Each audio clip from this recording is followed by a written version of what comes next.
So Jarrad, all the players have pulled up well from yesterday's win, have they? Well, early signs, yes, post-game. Obviously, they haven't come in yet this morning, but from all reports straight after the game, we got through unscathed, which was fantastic. Obviously, a tough first half, but you must have pleased with that second half yesterday, how the boys, turned that dominance, I think it was like 43 inside 50s to 9 in that second half. You really piled on the pressure and converted on the scoreboard.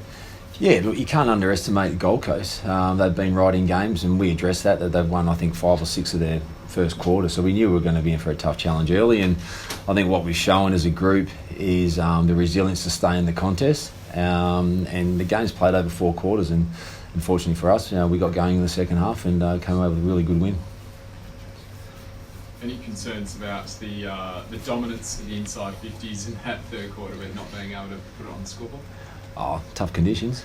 No, not really. As long as we get enough ball there, we're generating enough football up the ground, and we had some young players in there again in Frampton and Farrell, and they both bobbed up and kicked 6 goals between them, I think it was, and so we get enough ball there, but the conditions were trying, and the contest was tough as well. So no, we're pleased with what we scored. How much of a learning curve is that for the young players? Look, it's always a learning curve week to week, but I think I suppose Farrell bouncing back from a showdown where he was good. His good was good, but he knows he could play better, and he did that in tough conditions yesterday. And then Billy Frampton comes in for his second game, I think it was, but it was like a debut for him, and he's been marking the ball really well on the SANFL. So look, they learn a lot, and in trying conditions, they really stood up. Scully, Robbie Gray and Jonas, what chance of coming back? Yeah, well, I said Jonas was a chance about 4 weeks ago. Unfortunately, that hasn't happened. But look, he trained on Friday, or did a bit of running on Friday Saturday at our captain's run, and got through that, I think, pretty well. So I would think that he would get a full week of training in and put his name up. And Robbie, again, did a bit of training, so we'd like to think he'll get a bit of training in this week and be thereabouts as well. So 2 handy inclusions should they get through. You're away for about a month now. You don't play Adelaide Oval, I don't think, again until about June 22. 3 road games and a bye in the middle of all that. How tough is that schedule for you and the boys?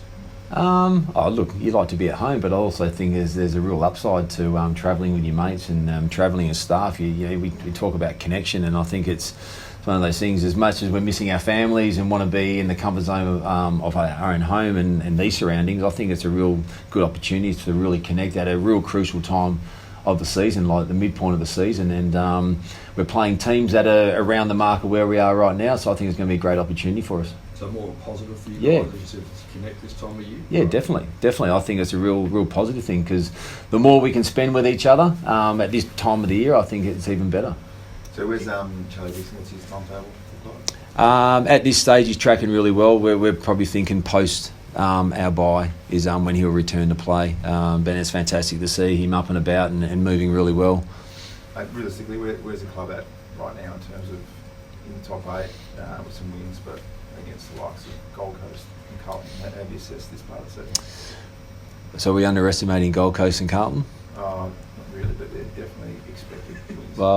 Well, they're teams. We had Carlton. We want to talk about teams. We had Carlton round 2, who were up and about. They pushed Collingwood, who probably sort of wiped us in the first quarter. And Gold Coast, as I said, they've won probably just as many quarters as teams like Richmond. So we can't underestimate any side in the competition. But in terms of where we're at, we'd like to be 9 and zip, but we're not. We're 5 and 4, and we're in the 8, and we're playing sides that are going to be thereabouts with us right now. So it's a great challenge that that we just got to keep moving forward and keep winning games and keep ticking them off. And should they be by 1 point or 100 points, it doesn't matter as long as we get the 4 points. Jonas doesn't come up with Dougal, acting captain yesterday. Will he stay in that role, or are you going to share it around your younger core? Yeah, well, it's an interesting one. That's for Ken to make that decision. But the philosophy going into the game was we went in with a really young side, and Dougal Howard's a young leader in the making, and he led really well. We might go down that path. He's got a 100% strike rate, so maybe Ken will go with that. Who are the sort of other players? Because Ken sort of touched on it in his press conference after the game, that there was like a young group, and so not just Dougal but a few others. Who are the sort of players in that mix around Dougal there? Look, the next sort of group of leaders that the club sort of earmarked for the future. You got guys, you got guys in our back line, like Leonard, Darcy Burn-Jones, Tom Cleary, They're guys that sort of come to mind straight away. But yeah, look, I think they have a title if they're in a sense, but at the same time we've still got some great leaders within our footy team. How pleasing was it to see how Billy performed, especially as you say, was like a second debut for him? Yeah, no, fantastic. Reward for all his hard work. He's been sort of knocking on the door for a few weeks now, and for him to transfer his performances from SANFL into AFL in trying conditions, which aren't probably wet conditions aren't made for the big fellas, was fantastic for him. So yeah, look, he's now, I suppose, set a standard for himself and a bit of a benchmark, and he's got to make sure he backs it up now moving forward. What does Trengo not doing to get in the mix? Not doing. Look, Trent is, without going into too much detail, understands where things are at in terms of selection. In terms of what he delivers, he gets a lot of the footy. He provides great leadership to our SANFL fellas. But at this point in time, there's a couple of guys that are in front of him, and he understands and he's fully aware of that.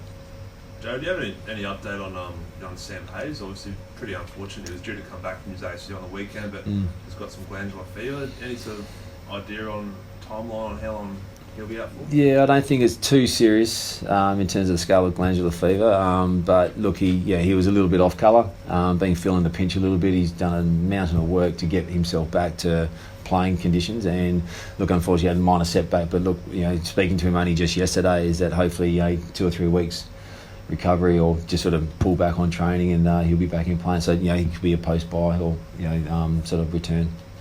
And Joel Garner looked pretty good yesterday in his debut. Yeah, he did. Looked very composed. He's very hard at the footy. Reads the play well. I think if you talk about just his attack on the ball, the first centre bounce contest of the game, he came steaming through and surged the ball forward, and he wanted to then front the next contest.